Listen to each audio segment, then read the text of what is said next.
If you have any questions on what we believe or anything that we do, you can reach out to me, but we'd love to hear from you. At this time, if you go ahead and you can turn your Bibles to 1 Samuel chapter 17.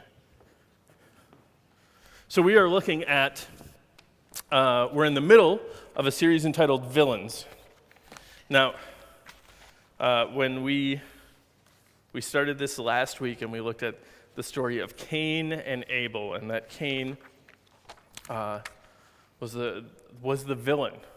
One of the things this week that has kind of started to help me process through some of these things is there is a significant difference between someone who is a villain inside your camp and someone or something that is a villain outside of your camp. So over these 7 weeks, some of the villains that we look at will be people who we would say are inside of who we are and what we believe. And so last week I would put Cain on the inside, right? Cain communicated with God. His offering wasn't accepted, but I would still put him on the inside. He was making an offering. His heart was dark. But I would say that at least when he started, if we were making teams, he would have been on our team.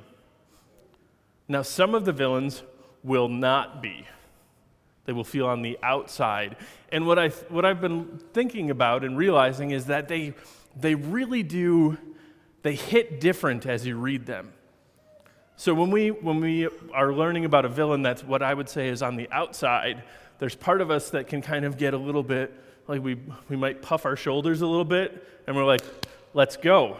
Like, I am ready to take on this villain. When it's a villain on the inside, it feels more like a punch in the gut. Because our response is going to be, I've got to make sure that's not me. So it's kind of just how we look at it. It's just a little bit different. And so the first scripture I actually want us to read is in Ephesians chapter 6. So also one of the things we need to think about is how do we navigate Old Testament stories and villains versus New Testament.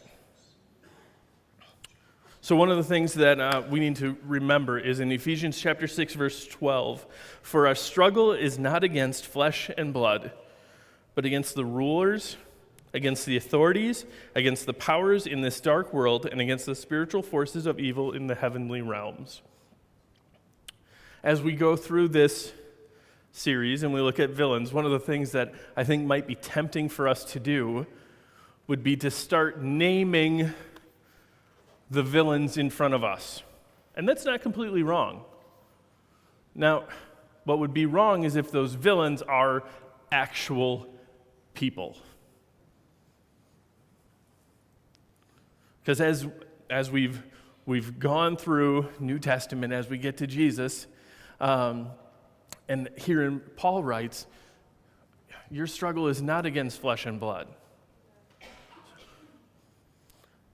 So that villain that you're facing, if it is a person, we're thinking about it wrong.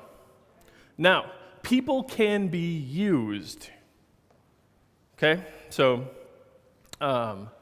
people can be used as something to attack you.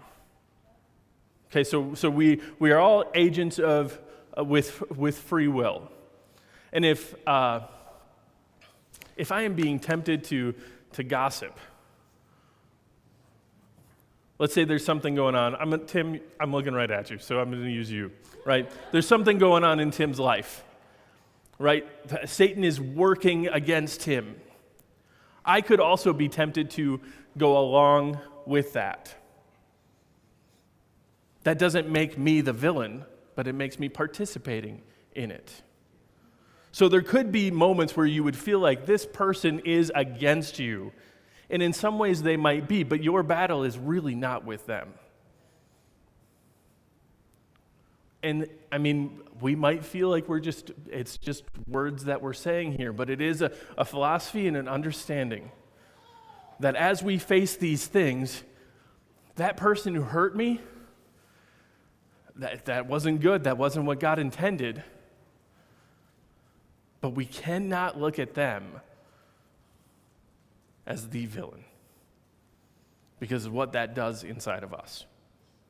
So our struggle is not against flesh and blood, but against spiritual forces of evil in the heavenly realms. As you read Jesus and Old Testament and New Testament, one of the things that continues to come through is that God created humanity in his image. Male and female, he created them in the image of God, which means that person that drives us nuts, still created in the image of God. That person who hurt us deeply, still created in the image of God. And as you continue to go down that road, it can be harsh.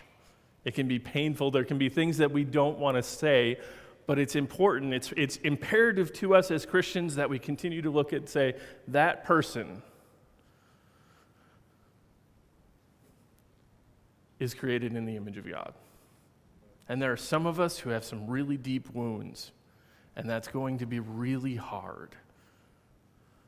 And I don't say that flippantly, like just get to that point. But if we're not there, then it's important for us to say, God, help me to get there. That doesn't diminish what's been done to you. That doesn't diminish the hurt that you have. But it's important for us. So this morning we're looking at who is possibly one of the most famous villains, one of the most famous stories in the Bible and possibly throughout humanity. We refer to the story of David and Goliath all of the time. You cannot watch sports and see two teams, obviously one with a lot of talent and skill and one without, or one that's huge and one that's small, without hearing the phrase, well, this is a David and Goliath type of matchup. It is, we talk about it constantly. It feels like the story that we all know. But then,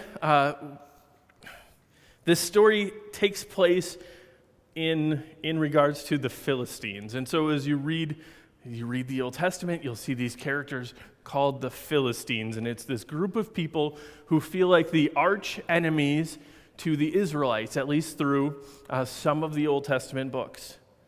They appear a little bit in Genesis. There's a few references to them, but what they really think is happening is it'd be like, as you would read Genesis, it'd be like, well, the land of the Philistines, but the Philistines probably didn't exist exactly at that time. But it was like, as you were reading it, you would be like, oh, that's Nebraska.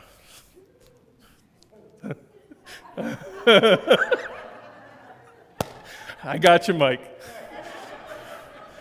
Oh, that was mean. Sorry. The land of Nebraska is not the Philistines. Oh, dear. That was not in my notes. That was improvised. So the Philistines, as we read about them, they were mercenaries probably from Egypt. They were incredibly skilled. They had attempted, from what I understand, they had attempted to attack Egypt. Egypt had won, but they had used them, sent them out. All of a sudden, they are now in the land that they are competing with the Israelites for. We'll understand that they are skilled warriors, that they use chariots, that they had weapons of iron. There's this moment where they're talking about there were no blacksmiths in Israel that they could find. And it felt like all of the Philistines had made sure that the Israelites didn't have any blacksmiths, because they were conniving away against the Israelites, because they were all in the same area, battling over the same land. And one thing that we'll know as we read the Old Testament is that God does not share himself with other lesser gods. I put that in quotes. One of the things that's really interesting about the Philistines is they were, as they came in, they assimilated into the Canaanites. So they came in, and the Canaanites' gods became their gods. And you could almost feel like that's, well, kind of what they would have done or wanted to do with the Israelites. And you can even see that. So if you kind of, I'm not going to read specific passages, I don't think, but if you look starting in chapter 4, there's this incredible story.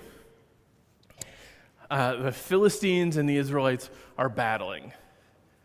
And there's this moment where the Israelites bring the Ark of the Covenant into their camp. The Ark of the Covenant was this box, this elaborate box, and the priest would carry it, and the presence of God was there with the Ark. And so they would go, and all of a sudden they brought the Ark into the camp, and the Philistines were like, we've never fought someone with a God in their camp. And they have this intimidation. But they battle. So chapter 4, the Philistines were afraid. A god has come into the camp, they said. Oh no, nothing like this has happened before. We're doomed. Who will deliver us from the hand of the mighty gods? They are the gods who struck the Egyptians with all kinds of plagues in the wilderness. Be strong, Philistines. Be men, or you will be subject to the Hebrews. What a unique passage, because we almost always read it from the viewpoint of the Israelites. But all of a sudden, we are now in the feeling of the Philistine camp. And I'm not sure who said that. Be strong, Philistines. I don't know that voice. But sure enough, they won. They went into battle, and they defeated the Israelites. And what they did is they grabbed the Ark of the Covenant, and they brought it back with them, because they had just defeated that army. And in essence, they felt like they had defeated that God, and they were now bringing it back with them. So they bring it to the temple of their god, Dagon, and they put it in his temple. And they're like, look at this. This is awesome. And so the next day they wake up, and the statue of their god had fallen down, and they must have been like, well, that's weird. So they put it back up. The next morning they come down, and the statue has fallen again. But this time its hands were broken. I believe its feet were broken. Maybe the head of the statue had fallen off. I don't remember. Anyway, but it had fallen on the threshold. And they were like, what is going on? There's so much imagery in this story. All of a sudden, they're like, what are we going to do about this? They started getting sick. They started getting like sores and tumors. Now, the translation on this is a little bit sketchy. We're not exactly sure what to do with this, but it really does feel like they started getting hemorrhoids. But they knew these hemorrhoids were because the ark was there. So they sent it to a different spot. They were like, let's send it to a different Philistine camp. Well, sure enough, they got them too. And they're like, what are we going to do with this? So they put the ark on a trailer. They sent it back. They sent it back with golden tumors. Like, it's the weirdest story. Golden tumors and golden rats. And they were like, if this thing goes back, like they just like put it in the road. They didn't send anybody with it. They're like, if this thing goes back to the Israelites, we're going to be saved. If this thing comes back, we don't know what we're going to do. Well, sure enough, the oxen led it back to the Israelites, and it was brought back to them. But you can feel this kind of like epic battle that was happening between the Israelites and the Philistines. Now, the Philistines would win several battles, several wars. But as you go through it, you know that God is on the side of the Israelites, and you know that they will win.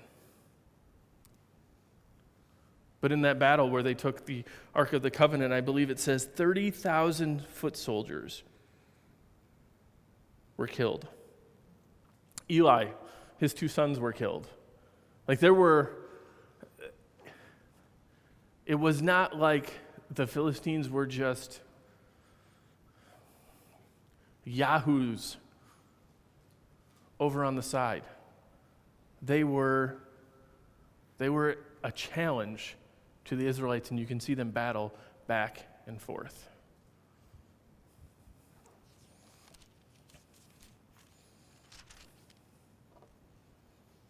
Chapter 7, verse 3, so Samuel said to the Israelites, if you are returning, so this is after the ark is back, if you are returning to the Lord with all of your hearts, then rid yourselves of the foreign gods, the Ashtoreths, and commit yourself to the Lord and serve him only, and he will deliver you out of the hands of the Philistines.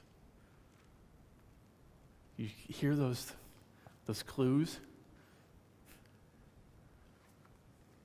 Hey guys, you've slipped.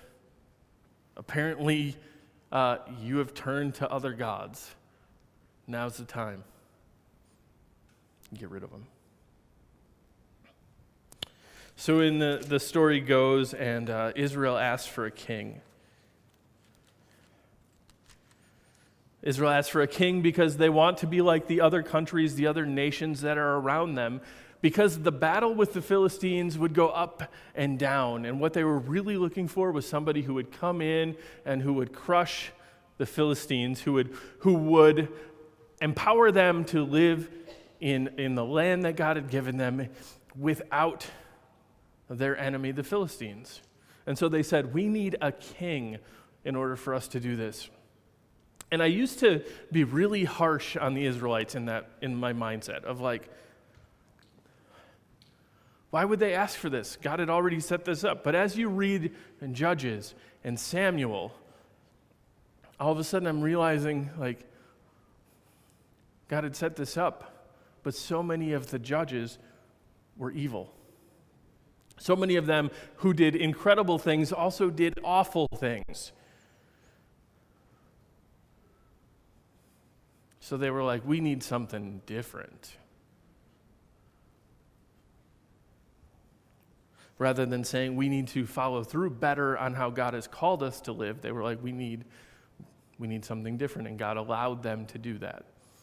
So Saul is anointed as king. Saul does incredible things. Saul does awful things. Honestly, Saul could be a villain in the series. He isn't, at least not yet, but he could be. He did incredible things for the Israelites, and he did devastating things for the Israelites. Saul would fall into that area of being in the camp. Chapter 16, because of what Saul did, the Lord says, I need a new king. And so he goes and he anoints David. But that story is complicated in its own right, because Samuel knows the family, and so he goes to Jesse and he says, hey, I need to see all of your sons. So Jesse brings all of his sons except for David. And he lines him up because he figured there's no, we don't need David. David is not going to be king. One of these other, stronger, taller, whatever kids, one of them could do it. Well, Jesse prays over each one, and he's like, well, do you have someone else? Jesse, is there a son that you're not telling me about? And he's like, well, yeah. What's fascinating is you would think that David would probably carry some type of father wound in this moment. I mean, maybe it was healed quickly, but when he was anointed as like future king, like it would be like this wound, but like, oh, like, it's okay. Like it worked out. But David is anointed as the future king. We jump to chapter 17. Saul is still king, and he has the Israelites at battle against the Philistines, and the scene is set with both armies on competing hills and a valley in between. And there was a Philistine by the name of Goliath. And this guy was huge.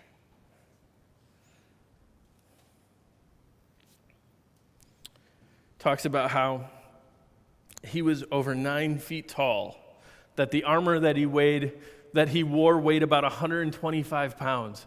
This guy was really big. Verse 8. Goliath stood and shouted at the ranks of Israel, Why do you come out and line up for battle? Am I not a Philistine? Are you not the servants of Saul? Choose a man and have him come down to me. If he is able to fight and kill me, we will become your subjects. But if I overcome him and kill him, you will become our subjects and serve us. Then the Philistine said, This day I defy the armies of Israel. Give me a man and let us fight each other. On hearing the Philistines' words, Saul and the Israelites were dismayed and terrified. And Saul kept doing this over and over for 40 days. So for at least 40 days, you had these two armies set up to do battle, and you had this giant of a man come out and taunt and terrify and tear them down and say, hey, we don't need to do this. Just send somebody down here to fight me.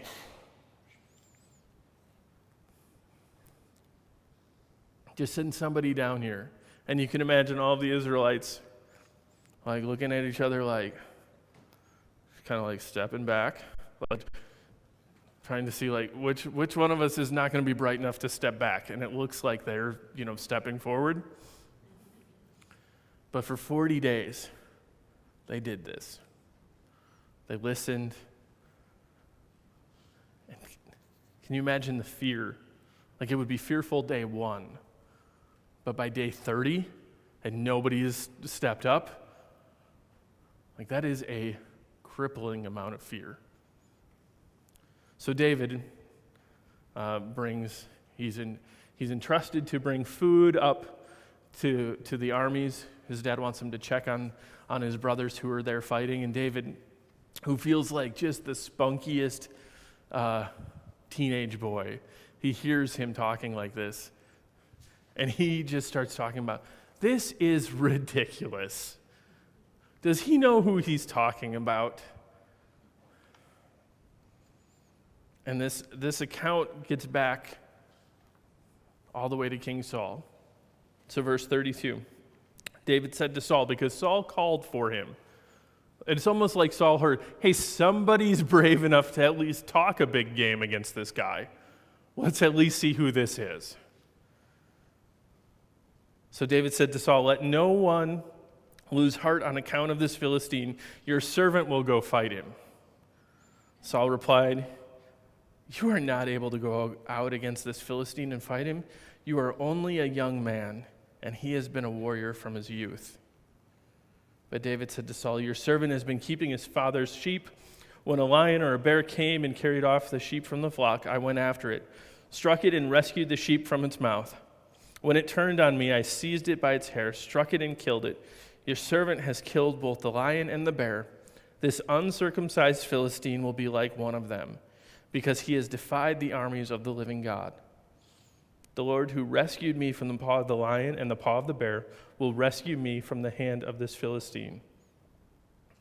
And Saul said to David, go, and the Lord be with you. That is one of the moments in the Bible where I'm like, are you kidding me? Like, David's speech must have been the most motivating thing ever. Because Saul is king, and he is looking at a teenage boy. And he goes, sure, let's put the hopes of our army in your hands. Saul then goes and he tries to put David in Saul's armor. Now, some people believe that what Saul was doing was he wanted people to think that it was him. He was like, hey, David, wear my armor. Some people think that maybe it was because he was really trying to protect him. Others think that maybe he was trying to pull a fast one on everyone else. Like, I'll send this kid out, he'll be wearing my clothes, and then if somehow he wins, maybe I can still get the credit. It's possible. And as you look through Saul's character, you think it's more than likely that that's at least a 50% chance of being true. David, it's like he can't walk with it. He's like, I can't fight this battle in your clothes. David then walks and he pulls out 5 smooth stones. Verse 41. Meanwhile, the Philistine and his shield bearer in front of him kept coming closer to David. David has now gone out to meet Goliath. He looked David over and saw that he was little more than a boy, glowing with health and handsome, and he despised him. What a fun verse. If you start looking into Goliath, there's a whole lot of internet rabbit trails that you can go down. This week I went down a couple and I very quickly was like, I'm going to do a lot of research on this and it's not going to help me at all. I mean, we're talking about pituitary glands. We're talking about all this stuff. Fascinating if you have the time to look into it. But you have this huge guy who looks at this small boy and it says that he sees him glowing with health and handsome, and he despised him. When we're dealing with a villain from the outside, not one within our camp, a villain from the outside of our camp. Paul wrote in Ephesians, our struggle is not with flesh and blood, but against spiritual forces, the dark forces who are warring against us. Those forces are always jealous of your relationship or your possible relationship with God. Those villains would want nothing more than to look at us and say, those adopted sons and daughters, those grafted in, and they would despise. They do despise us. And he said, I am a dog. Am I a dog that you come at me with sticks? And the Philistine cursed David by his gods. Come here, he said, and I will give your flesh to the birds and the wild animals. Outside villains will not only be jealous of our relationship or possible relationship with God, they will always be in our ear about it. They will always be telling you that you are not enough, that you are not good enough, that you're not strong enough, and that we would never be able to compare to them. Verse 45, David said to the Philistine, you come against me with sword and spear and javelin, but I come against you in the name of the Lord Almighty, the God of the armies of Israel, whom you have defied. This day the Lord will deliver you into my hands, and I will strike down and cut off your head. This very day I will give the carcasses of the Philistine army to the birds and the wild animals, and the whole world will know that there is a God in Israel. And it's like, David, you kiss your mom with that mouth?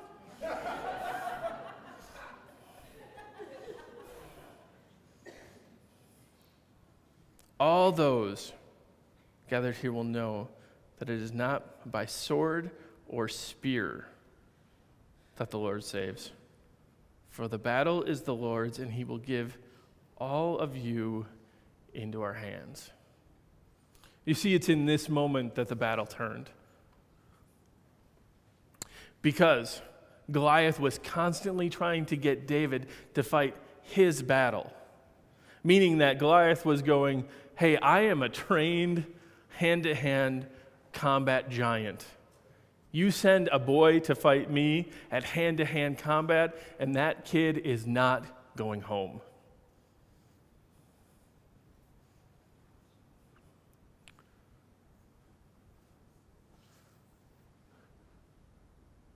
David, in this moment, he goes, this is not about my brute strength versus your brute strength. You've challenged our God, and our God will continue to put you to shame. As a villain from the outside, David is looking at him and going, you don't stand a chance, because it's not about me.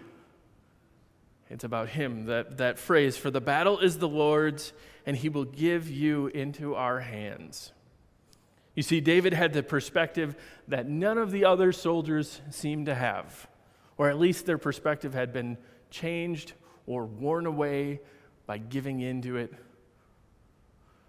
for a long time. Villains will always try to get us to fight their battle. They'll try to get us to use the same weapons that they use. Villains from the outside will try to get us to fight on their grounds. And we give into it sometimes. Sometimes we give into it with violence or gossip or hatred.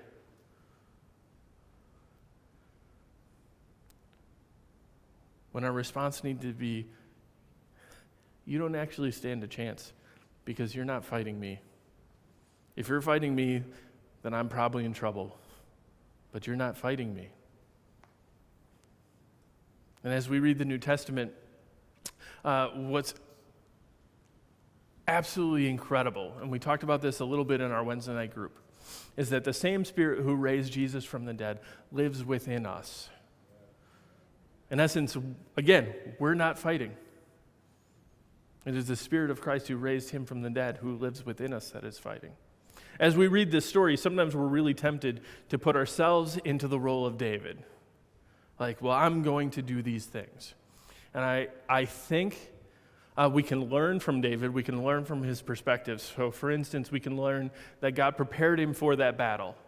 That when David was guarding sheep and he fought a lion and he fought a bear, he didn't realize that he was being prepared to fight Goliath. But he was. When he was probably bored out in the field chucking stones, he didn't realize that that was going to be the very weapon that would bring Goliath down. But it was. We can learn those things from David, but we must understand that the hero of our story is not us. You see, Jesus came, and he is the perfect completion of who David is. And so now, as we approach a villain from the outside, we go, yeah, the battle is the Lord's, and Jesus already won. And he won by his life, death, and resurrection.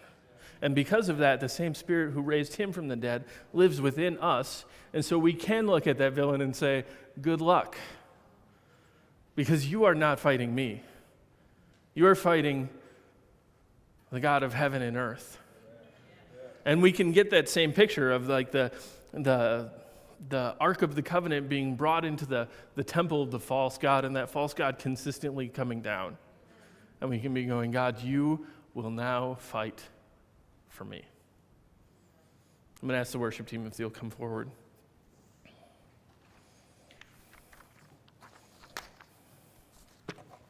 This morning, in a form of response, we're singing a song that we have sang quite a bit as a church and as a worship team. They've led us in quite a few times. But this week I was like, Bill, we need to do it one more. Because it declares this over and over. So the question that I would ask us this morning, we've talked specifically about a villain who is outside of the camp, who would be opposed to who we are. It's very different than someone who's on the inside. And the question would be, what villains or who are we facing today that we would say, no, that that is a Goliath. Again, it's not going to be a person. Some of it could be from the actions of a person. But what are those things? And what is our response going to be about them? Some of those things could be addiction, could be hurts and wounds from previous years. It could be sickness. It could be all types of different things. But now we have that moment and we can say, but I'm not fighting it today. Jesus is, because the battle belongs to the Lord. I'm going to ask you to stand. We have 2 songs that we're going to sing. Sometimes we'll do prayer over on the side, but what I'd encourage us this morning,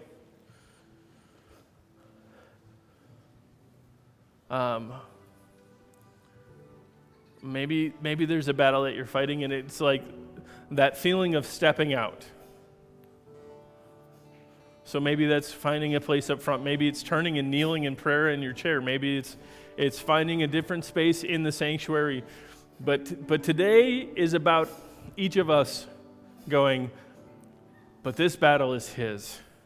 And Jesus, I'm on your side. Jesus, you win. I'm with you. God, as we continue in worship, as we declare those things, God, I pray that we would realize some of the fights that we're in, some of the battles that have been chirping at us, some of the villains who have called us out, who have said that we're not good enough, that we're not strong enough, or we're not Christian enough. But God, I pray that this morning we would hear your voice declaring who we are, that we are sons and daughters of the King, that we are full of your Spirit who raised Christ from the dead, and that we can say, the battle is the Lord's. In fact, church, I'll ask that you will repeat that after me, and you got to say it with a little bit of gusto. Like, we got to mean it, right? The battle is the Lord's. Let's repeat that together. The battle is the Lord's. Now say it like you mean it. The battle is the Lord's. Let's sing together.